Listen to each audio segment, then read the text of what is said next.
খুব মজার একটা তথ্য শেয়ার করি। কিছুদিন আগে, আমি নাম বলবো না, একটা সংগঠনের খুবই গুরুত্বপূর্ণ দায়িত্বশীল তিনি আমাকে বলতেছেন যে ভাই আপনারা তো আমাদের রাজনীতিকে নাই করে দিচ্ছেন। তা আমি বললাম যে ভাই আমরা কিভাবে আপনাদের রাজনীতি নাই করলাম? বললো ভাই এই যে আপনাদের কারণে এখন আমরা হলে থাকতে পারি না, সাধারণ শিক্ষার্থীরা আমাদেরকে হলে থাকতে দিচ্ছে না।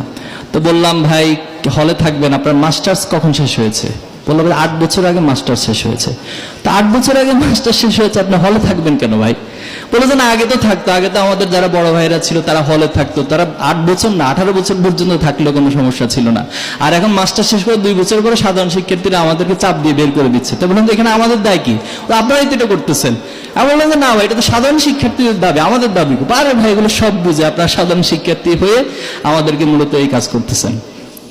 এরপর আরেকটা হচ্ছে আমরা এখন শোডাউন দিতে পারি না, শোডাউন দিতে গেলে সবাই আমাদেরকে নিয়ে ট্রল করে।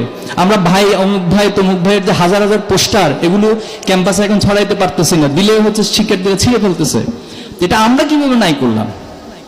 আমরা নাই করেছি মূলত শিক্ষার্থীরা যা চায়, ছাত্র শিবির সেই জায়গাগুলোকেই আমরা ওন করি এবং সে আলোকে বাংলাদেশের আগামী দিনের রাজনীতি, ছাত্র রাজনীতি প্রতিষ্ঠিত হবে ইনশাআল্লাহ।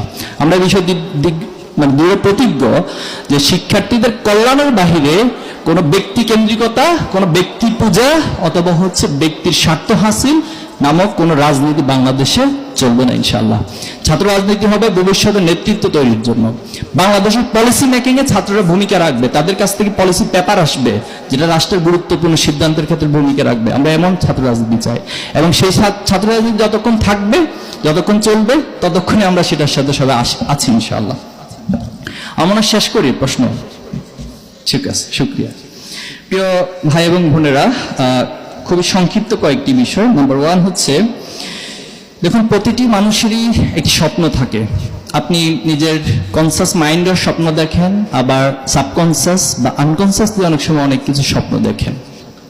স্বপ্নগুলো কি নিয়ে? যদি খুব সংক্ষিপ্ত পরিসরে বলি যে আমি সমাজে একটু সম্মানের একটা পজিশন চাই, সেটা আমার একাডেমিক জায়গা থেকে হোক, আমার প্রফেশনাল জায়গা থেকে হোক, এই বিষয়গুলো মানুষ স্বপ্ন দেখে।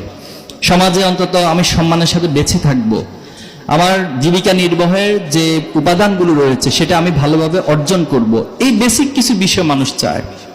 আবার ইন দ্য সেম ওয়েতে বাবা মায়ের স্বপ্ন, যেটা আমি শুরুতে বলেছিলাম যে মানুষের মতো মানুষ হওয়া, এবং প্রত্যেকটা সন্তান যেন তার বাবা মায়ের মুখ উজ্জ্বল করতে পারে, বাবা মাকে সম্মানিত করতে পারে, সন্তানের কাছে সেই স্বপ্নগুলো পিতামাতা দেখেন। এখন প্রসঙ্গ হচ্ছে যে আমরা প্রাইভেট বিশ্ববিদ্যালয়ে ভর্তি হয়েছি, প্রাইভেট বিশ্ববিদ্যালয়ে ভর্তি এক একজন একটা সাবজেক্টে এখানে পড়ছেন। এই পড়ার মধ্য দিয়ে আমাদের যেটা আপনাদের প্রতি অনুরোধ থাকবে, আপনারা সেই সাবজেক্টের সবচেয়ে সেরা ব্যক্তিত্ব হবেন।